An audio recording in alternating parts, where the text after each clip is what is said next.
ईमानदारी और मेहनत से ही सच्ची सफलता मिलती है। ये कहानी है दो दोस्तों की, अर्जुन और राहुल की, जो एक छोटे से गांव में रहते थे।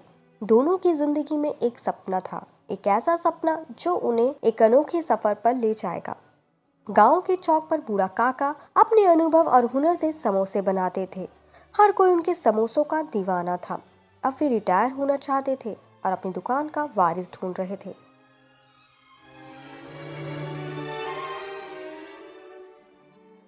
बूढ़ा काका अर्जुन और राहुल को अपने पास बुलाते हैं। उनकी आंखों में एक चमक है। बूढ़ा काका भावुक होकर बोले, ये दुकान मेरे जीवन की मेहनत का फल है। आज से यह तुम्हारी है अर्जुन और राहुल, इसे अच्छे से संभालना। अर्जुन और राहुल दोनों ने काका का धन्यवाद किया और अपनी अपनी दुकानों की योजना बनाने लगे। अर्जुन ने जल्दी अमीर बनने का सपना देखा, जबकि राहुल ने काका की सलाह को दिल से लिया। अर्जुन और राहुल ने अपनी अपनी दुकानों की योजना बनाई। अर्जुन तेजी से काम में जुट गया, जबकि राहुल ने धीरज और सोच समझ से काम शुरू किया।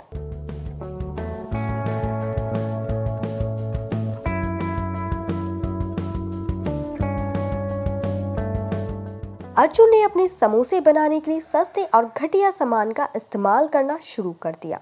उसकी दुकान पर भीड़ लगने लगी क्योंकि उसके समोसे सस्ते थे। दूसरी तरफ राहुल ने हमेशा ताजगी और गुणवत्ता पर ध्यान दिया। उसके समोसे महंगे थे, लेकिन ग्राहकों को संतुष्टि देते थे। ग्राहकों की भीड़ अर्जुन की दुकान पर लगती है, वे सस्ते समोसों की तारीफ करते हैं। दूसरी तरफ राहुल के पास कम ग्राहक आते हैं, लेकिन वे उसके समोसों की गुणवत्ता की सराहना करते हैं।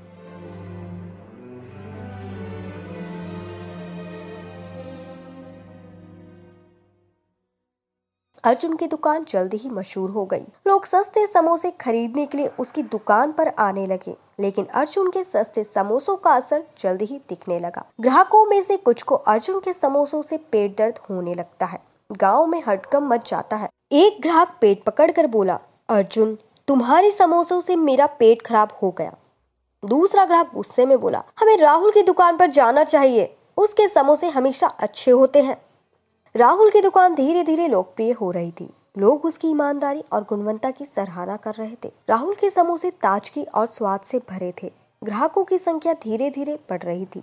एक दिन एक प्रभावशाली व्यक्ति उसकी दुकान पर आता है। प्रभावशाली व्यक्ति राहुल से बोलते हैं, तुम्हारे समोसे बहुत अच्छे हैं, मैं तुम्हारे समोसे शहर में भी ले जाना चाहता हूँ। राहुल आश्चर्यचकित होकर उत्तर दिया, धन्यवाद सर, मैं अपनी पूरी कोशिश करूंगा कि आपकी उम्मीदों पर खरा उतरूं। राहुल की मेहनत और ईमानदारी का फल उसे मिलने लगा था। लोग उसके समोसों की तारीफ करते नहीं थकते थे। कुछ ही दिनों में अर्जुन की चालाकी का पर्दाफाश हो गया। लोगों ने देखा कि उसके समोसे घटिया सामग्री से बने थे। गांव में हड़कंप मच गया और अर्जुन की दुकान का बहिष्कार शुरू हो गया। एक ग्राहक गुस्से में बोला, तुमने हमें धोखा दिया अर्जुन, हम अब तुम्हारी दुकान पर कभी नहीं आएंगे।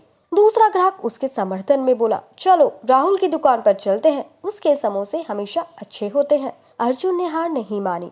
उसने राहुल के खिलाफ साजिश रचने की योजना बनाई। उसने अपने एक साथी के साथ मिलकर राहुल की दुकान को नुकसान पहुंचाने की योजना बनाई।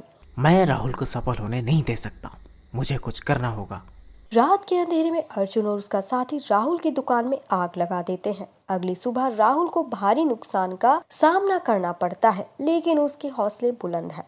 पड़ोसी सहानुभूति से कहते हैं, राहुल, हम तुम्हारे साथ हैं, हम जानते हैं कि तुमने कुछ गलत नहीं किया।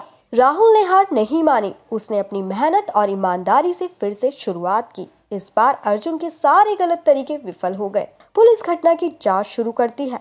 अर्जुन को डर सताने लगता है कि कहीं उसकी साजिश का पर्दाफाश ना हो जाए, लेकिन राहुल ने हार नहीं मानी। उसने अपनी मेहनत और ईमानदारी से फिर से शुरुआत की। पुलिस अधिकारी राहुल से कहते हैं, हम हर पहलू की जांच कर रहे हैं, आपको डरने की जरूरत नहीं है राहुल। राहुल तय करता है, कितनी भी परेशानी आए वह अपनी मेहनत और ईमानदारी से आगे बढ़ेगा। लेकिन अर्जुन के ईर्ष्या और लालच ने उसे एक और घिनौनी चाल चलने पर मजबूर कर दिया। उसने राहुल की दुकान में जहरीला पदार्थ मिलाने की योजना बनाई। इस बार राहुल का खेल खत्म, कोई उसकी दुकान पर कभी नहीं आएगा। अगली सुबह राहुल ने समोसे बनाने की तैयारी शुरू की, लेकिन अचानक उसे मसाले की खुशबू में कुछ अजीब लगा। उसका सिक्स सेंस उसे संकेत कर रहा था, ये मसाला ठीक नहीं लग रहा है, मुझे इसे फेंक देना चाहिए। राहुल मसाले की जांच करता है और पाता है कि उसमें कुछ गड़बड़ है। राहुल ने अपनी समझदारी और सतर्कता से उस जहरीले मसाले को फेंक दिया। उसने तुरंत नया मसाला बनाकर समोसे तैयार किए। पुलिस ने अपनी जांच पूरी की और सभी सबूत अर्जुन के खिलाफ पाए। उन्होंने अर्जुन को गिरफ्तार कर दिया। तुम्हें गिरफ्तार किया जाता है अर्जुन। तुम्हारे सभी गलत कामों का पर्दाफाश हो चुका है। मुझे माफ कर दो, मैंने लालच में और गुस्से में आकर गलतियां की। राहुल की ईमानदारी और मेहनत ने उसे अंततः जीत दिलाई। अर्जुन ने अपनी गलतियों से सीखा, लेकिन बहुत देर हो चुकी थी। राहुल की दुकान अब पूरे गांव में मशहूर हो गई। एक ग्राहक खुश होकर राहुल से बोला, राहुल तुम्हारे समोसे सबसे अच्छे हैं, हम हमेशा तुम्हारी दुकान पर ही आएंगे। राहुल मुस्कुराते हुए उसका धन्यवाद किया और बोला, मैं हमेशा अपनी मेहनत और ईमानदारी से काम करता रहूंगा। ये कहानी हमें सिखाती है कि सच्ची सफलता मेहनत और ईमानदारी से ही मिलती है। अर्जुन और राहुल की कहानी हमें यह याद दिलाती है कि गलत रास्ते हमें कभी भी सही मंजिल तक नहीं पहुंचा सकते।